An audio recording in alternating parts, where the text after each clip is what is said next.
नमस्कार दोस्तों, स्वागत है आप सभी का देश के पहले स्किल और एम्प्लॉयमेंट की बात करने वाले न्यूज चैनल स्किल इकोमार्ट में। दोस्तों, जैसा कि आप सभी से स्किल इकोमार्ट का हमेशा से वादा रहा है कि स्किल इकोसिस्टम में होने वाली हर छोटी से छोटी और बड़ी से बड़ी जानकारी आपके लिए हम समय समय पर लेकर आते हैं। इसी कड़ी में आप सभी के लिए एक और बेहतरीन दमदार टेंडर लेकर आ चुके हैं दोस्तों। और ध्यान रहे, ये टेंडर स्किलिंग में काम चाहे आप कर रहे हो चाहे ना कर रहे हो, आप दोनों ही कैटेगरी के अंदर अप्लाई कर सकते हैं। क्या है ये टेंडर, कैसे इसके अंदर अप्लाई करना है, कौन कौन इसमें एलिजिबल है और कैसे इसको अप्लाई करेंगे, जानेंगे आज की इस वीडियो में। तो दोस्तों, हमारे चैनल को सब्सक्राइब कर लीजिए और जुड़े रहिए इस वीडियो में एंड तक, क्योंकि शायद यदि आपने एक पॉइंट भी मिस कर दिया तो आप टेंडर की समझने में असमर्थ हो सकते हैं। शुरू करते हैं आज की ये video.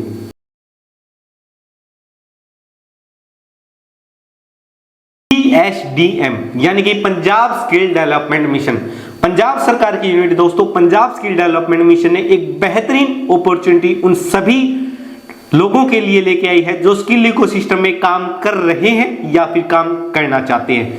Punjab skill development mission आमंत्रित कर रहा है ट्रेनिंग पार्टनर्स को पंजाब के अंदर चल रही विभिन्न स्कीमों के अंदर काम करने के लिए। 23 अगस्त 2024 को दोस्तों ये RFP पब्लिश हुआ है और जैसा कि हमने आपको बताया कि इसके अंदर दो कैटेगरी हैं। यदि आप स्किल इकोसिस्टम में काम कर रहे हैं तो आप कैटेगरी 1 के अंदर अप्लाई कर सकते हैं, और यदि आप स्किल इकोसिस्टम में काम करने के इच्छुक है या फिर आपका कोई प्रायर एक्सपीरियंस नहीं है तो आप कैटेगरी B के अंदर अप्लाई कर सकते हैं।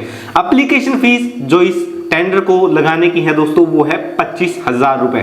ध्यान रहे दोस्तों, ये जो आपकी फीस है ये नॉन रिफंडेबल होगी। इस पूरे टेंडर को आपको डिजिटल सिग्नेचर के माध्यम से eProc पोर्टल पर eproc.punjab.gov.in पर सबमिट करना है दोस्तों। यदि आपकी कोई भी इस टेंडर से संबंधित क्वेरीज है तो यहां पर आपको जो मेल आईडी और मोबाइल नंबर दिख रहे हैं उन पर आप मेल करके अपनी क्वेरी पूछ सकते हैं, मोबाइल नंबर पर कॉल करके अपनी क्वेरी रख सकते हैं दोस्तों। टेंडर को अप्लाई करने की लास्ट डेट है 8 अक्टूबर शाम 5 बजे तक। दोस्तों, तारीख समय अभी आपके पास बहुत है। यदि आपकी कोई डॉक्यूमेंटेशन कंप्लीट नहीं है तो आप अपने डॉक्यूमेंट को पूरा करें और स्किल इकोसिस्टम के अंदर जुड़ जाएं दोस्तों। कुछ बेसिक एलिजिबिलिटी क्राइटेरिया की यदि हम बात करते हैं तो आपकी जो ऑर्गेनाइजेशन है वो 1/4/2021 से पहले की रजिस्टर्ड होनी चाहिए। आपकी जो ऑर्गेनाइजेशन है उसका टर्नओवर 50 लाख से अधिक होना चाहिए। यदि आपका ट्रेनिंग के अंदर कोई एक्सपीरियंस है तो आप कैटेगरी 1 के अंदर अप्लाई करेंगे। यदि आपका स्किल डेवलपमेंट के अंदर कोई भी एक्सपीरियंस नहीं है तो आप कैटेगरी B के अंदर अप्लाई करेंगे। आपके पास कैपेटिव एम्प्लॉय होने चाहिए, यानी कि जिन बच्चों को आप ट्रेनिंग देंगे उनकी हायरिंग के लिए आपके पास इंडस्ट्री टाइप्स होने मैंडेटरी हैं दोस्तों। आपका पंजाब के अंदर एक ट्रेनिंग सेंटर होना कंपलसरी है, और पंजाब के अंदर जो आपका ट्रेनिंग सेंटर है वहां पर वो यदि डीम टू रेडी है, यानी कि आप उस ट्रेनिंग सेंटर पर वो सभी मूलभूत सुविधाएं हैं जो आप टारगेट मिलने पर कोर्स को चला सकते हैं, उसका प्रूफ भी यहाँ पे लगाना अनिवार्य है दोस्तों। अब बात कर लेते हैं टेक्निकल इवैल्यूएशन की। कैटेगरी A और कैटेगरी B दोनों के लिए अलग अलग टेक्निकल इवैल्यूएशन रखा गया है। टेक्निकल इवैल्यूएशन कैटेगरी A के लिए जो रखा गया है वो 50 नंबर का है, और कैटेगरी B के लिए जो रखा गया है वो 35 नंबर का है दोस्तों। कैटेगरी A की बात करते हैं तो उसका जो इवैल्यूएशन क्राइटेरिया है उसकी बात करते हैं पार्ट 1। कैटेगरी A के लिए टेक्निकल इवैल्यूएशन की बात करते हैं दोस्तों। जैसा कि हमने आप सभी को बताया कि आपकी जो ऑर्गेनाइजेशन है वो 1/4/2021 से पहले रजिस्टर्ड होनी चाहिए, जिसके रिलीवेंट डॉक्यूमेंट प्रूफ में आपको अपना रजिस्ट्रेशन सर्टिफिकेट लगाना होगा, और इसमें जो आपको अधिकतम अंक मिलेंगे वो नंबर होंगे दोस्तों 5। यदि आपकी ऑर्गेनाइजेशन 3 से 5 वर्ष पुरानी है तो आपको 2 नंबर मिलेंगे। यदि आपकी ऑर्गेनाइजेशन 5 से 7 वर्ष पुरानी है तो आपको 3 नंबर मिलेंगे, और यदि आपकी ऑर्गेनाइजेशन 7 वर्ष से ज्यादा पुरानी है तो आपको 5 नंबर मिलेंगे दोस्तों। इसके बाद बात आती है दोस्तों टर्नओवर की, यानी कि फाइनेंशियल डॉक्यूमेंट की। जैसा हमने आपको बताया, इसमें दोस्तों आपको यहाँ ध्यान देने की आवश्यकता है कि 2019-20 से लेकर के 23-24 तक के फाइनेंस के बीच में आप किन्हीं भी 3 वर्षों का फाइनेंशियल डॉक्यूमेंट सबमिट कर सकते हैं आप, जिसमें आपका एवरेज एनुअल टर्नओवर जो है 50 लाख से अधिक हो। इसके लिए जो आपको मैक्सिमम मार्क्स अलॉट होंगे वो होंगे 10 नंबर। यदि आपका टर्नओवर 50 लाख से 75 लाख रुपए के बीच में है तो आपको 5 नंबर मिलेंगे।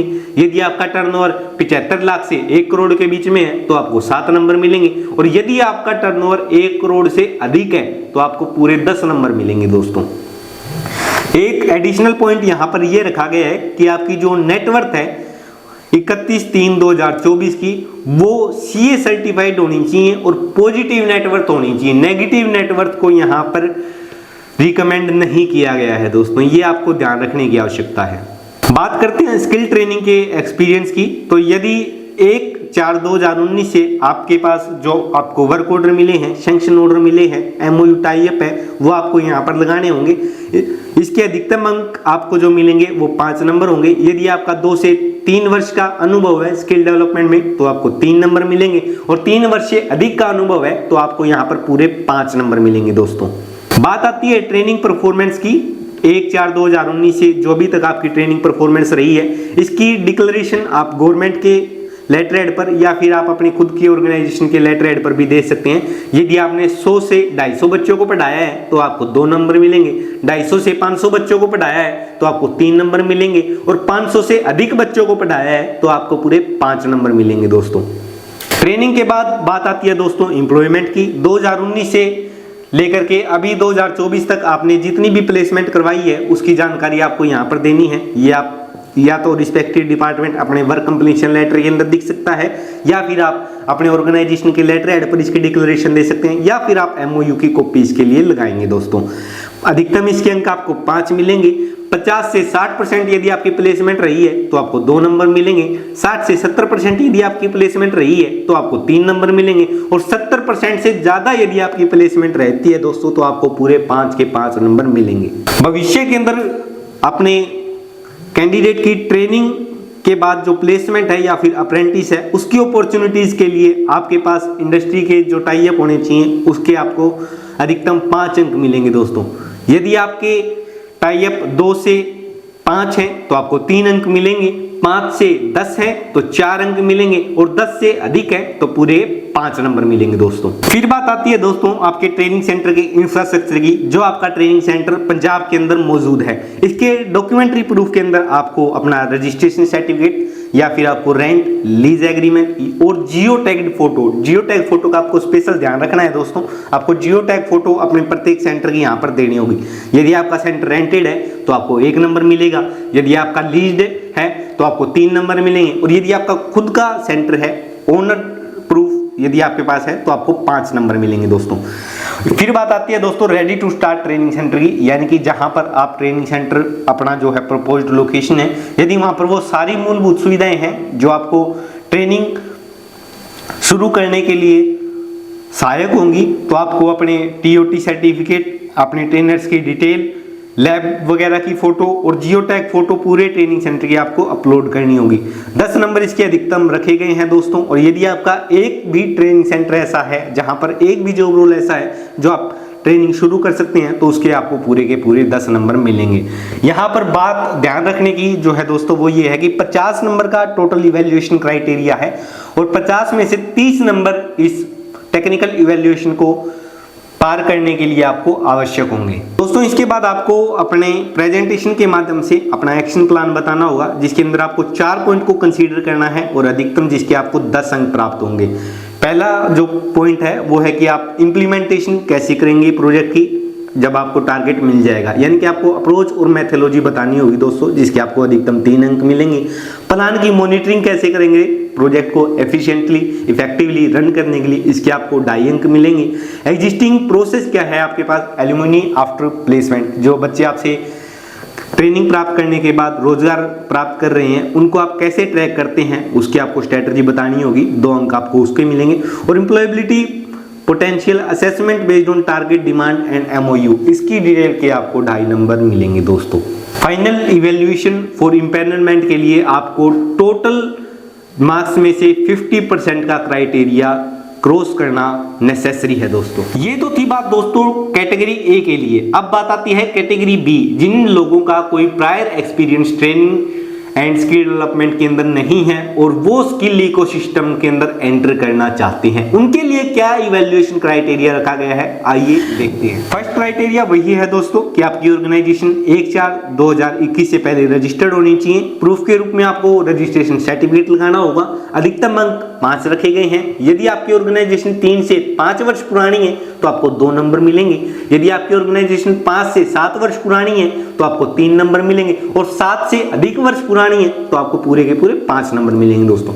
फिर फाइनेंशियल डॉक्यूमेंट की बात आती है तो मिनिमम एवरेज एनुअल टर्नओवर आपका 50 लाख से अधिक हो। इसके अंदर आपको वही जो है फैसिलिटी दी जा रही है कि 2019-20 से लेकर के 2023-24 तक की आप कोई भी इन 5 वर्षों में से किसी भी 3 वर्षों की जो है फाइनेंशियल रिपोर्ट सबमिट कर सकती हैं। CA certificate, audited balance sheet आपको सबमिट करनी होगी, जिसके अधिकतम अंक आपके लिए 10 रखे गए हैं दोस्तों। यदि आपका टर्नओवर एवरेज 50 लाख से 75 लाख रुपए है तो 5 नंबर मिलेंगे। 75 लाख से 1 करोड़ रुपए है तो 7 नंबर मिलेंगे और 1 करोड़ से अधिक है तो पूरे 10 नंबर मिलेंगे दोस्तों। यहाँ भी आपको ध्यान रखना होगा कि आपकी जो नेटवर्थ है वो पॉजिटिव हो 31 मार्च 2024 की दोस्तों। यहाँ ट्रेनिंग और प्लेसमेंट के लिए आपको बाध्य नहीं किया गया है। यहाँ पर आपसे बात की जाती है डायरेक्ट फ्यूचर प्लानिंग के लिए, यानी कि MOU for placement and apprenticeship 1 सितंबर 2024 से लेकर के 31 मार्च 2026 तक दोस्तों, जिसके प्रूफ के अंदर आपको MOU की कॉपी लगानी होगी। अधिकतम अंक आपको 5 दिए जाएंगे। यदि आपके MOU 2 से 5 है तो आपको पूरे 3 नंबर मिलेंगे। यदि 5 से 10 है तो 4 नंबर मिलेंगे और यदि 10 से अधिक है तो आपको पूरे 5 के 5 नंबर मिलेंगे दोस्तों। फिर ट्रेनिंग इंफ्रास्ट्रक्चर की बात आती है। जिस ट्रेनिंग सेंटर पर आप बच्चों को ट्रेनिंग देंगे वो रेंटेड है, लीज्ड है या फिर उसकी जियो टैग फोटो आपको देनी होगी। यदि रेंटेड है तो आपको 1 नंबर मिलेगा, लीज्ड है तो आपको 3 नंबर मिलेंगे और यदि आपका खुद का वो ट्रेनिंग सेंटर है तो आपको पूरे 5 के 5 नंबर मिलेंगे दोस्तों। जियो टैग फोटो लगाना यहाँ पर आपके लिए अनिवार्य किया गया है दोस्तों। Ready to start training centre, यानी कि आपको अपने ट्रेनिंग सेंटर का जिसका LOR जनरेट है, यदि वो सेंटर एक्रीगेटेड है तो आप एक्रीडेशन सर्टिफिकेट लगा सकते हैं। 10 नंबर आपको अपने इस ट्रेनिंग सेंटर के मिलेंगे दोस्तों। यदि आपका एक भी ट्रेनिंग सेंटर एक भी जॉब रोल के अंदर ट्रेनिंग देने के लिए रेडी टू स्टार्ट है तो आपको पूरे के पूरे 10 नंबर मिलेंगे दोस्तों। इसके बाद वही टेक्निकल इवैल्यूएशन B पॉइंट रखा गया है, जहां पर टोटल नंबर जो है दोस्तों वो 35 रखे गए हैं। 35 में से 21 मार्क्स आपको अचीव करने आवश्यक हैं सेकंड कैटेगरी के लिए एलिजिबल यदि आप होना चाहते हैं तो। दोस्तों एक नजर कर लेते हैं उन सभी एनेक्चर पर जिनको फिल करके आपको सबमिट करवाना अनिवार्य है। दोस्तों बात कर लेते हैं एनेक्चर्स की। एनेक्चर 1 जो कैटेगरी A के लिए रखा गया है वो है कवर लेटर, जिसके अंदर आप एक्नॉलेजमेंट देंगे कि आपने जो है सभी डिटेल्स राइट फिल की है और अपना पूरा प्रपोजल आप सबमिट कर रहे हैं। एनेक्चर 2 है दोस्तों एप्लीकेंट डिटेल्स, जिसके अंदर आप अपनी ऑर्गेनाइजेशन की कुछ बेसिक डिटेल्स फिल कर देंगे। एनेक्चर 3 है दोस्तों self declaration for non black listed, यानी कि आपकी ऑर्गेनाइजेशन किसी भी विभाग के द्वारा ब्लैक लिस्टेड नहीं है, इसकी आप एक सेल्फ डिक्लेरेशन देंगे।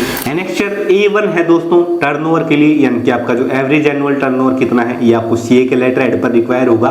और एनेक्चर A1B पार्ट है वो रखा गया है आपकी नेटवर्थ पॉजिटिव है इसके प्रूफ के लिए। एनेक्चर A2 है जिसके अंदर आपको डिक्लेरेशन देनी होगी कि आपने जो इस RFP के अंदर मेंशन किए हैं आपने वही प्रोग्राम जो है ट्रेनिंग प्रोग्राम कंडक्ट किए हैं, इसके अलावा कोई आपने ट्रेनिंग प्रोग्राम कंडक्ट नहीं किया है। एनेक्चर A3A पार्ट है दोस्तों, जिसके अंदर आपको ने अभी तक जितने भी ट्रेनिंग प्रोग्राम कंडक्ट किए हैं उनकी डिटेल देनी होगी with placement details. Annexure A3B की बात करते हैं दोस्तों, जिसके अंदर आप रिस्पेक्टिव डिपार्टमेंट से ये डिक्लेरेशन लेंगे वर्क कंप्लीशन लेटर के रूप में कि आपने इस स्कीम के अंदर कितने बच्चों को पढ़ाया और कितने बच्चों को ट्रेन किया। एनेक्चर A4 की बात करें दोस्तों तो इसके अंदर आपको उन सभी इंप्लॉयर की डिटेल देनी होगी जिनके साथ आपके इंडस्ट्री टाइप MOU टाइप है प्लेसमेंट के लिए। एनेक्चर A5 के अंदर दोस्तों आपको अपने प्रपोज्ड ट्रेनिंग सेंटर की डिटेल देनी होगी, वो ट्रेनिंग सेंटर कहाँ पर मौजूद है। एनेक्चर A6 के अंदर रेडी टू स्टार्ट का जो आपका ट्रेनिंग सेंटर है उसकी पूरी डिटेल दोस्तों मांगी गई है। और ध्यान रहे जब आप ट्रेनिंग सेंटर की डिटेल दे रहे हैं तो जियो टैग्ड फोटो देना अनिवार्य है दोस्तों।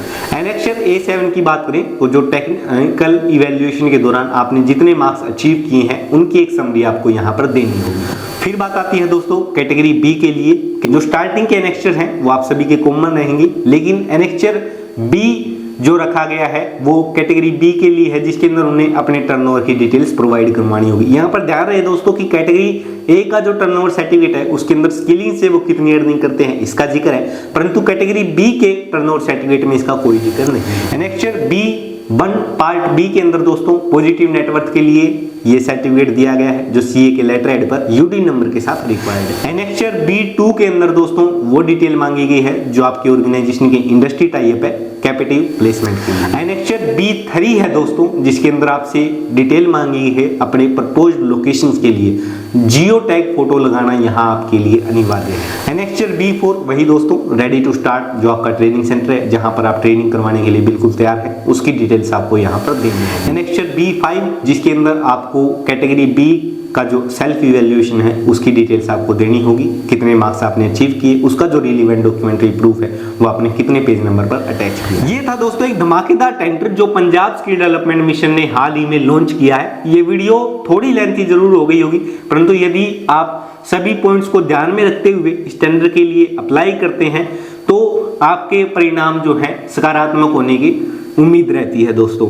इसी तरह की बेहतरीन जानकारी के लिए हमारे साथ जुड़े रहे, हमारे चैनल को सब्सक्राइब करना ना भूलें, वीडियो को लाइक कीजिए, अपने स्किल के जितने भी आपके ग्रुप है उनके अंदर शेयर कीजिए और हमारे व्हाट्सएप चैनल को ज्वाइन करना ना भूलें दोस्तों। लिंक आपको डिस्क्रिप्शन में मिल जाएगा। धन्यवाद।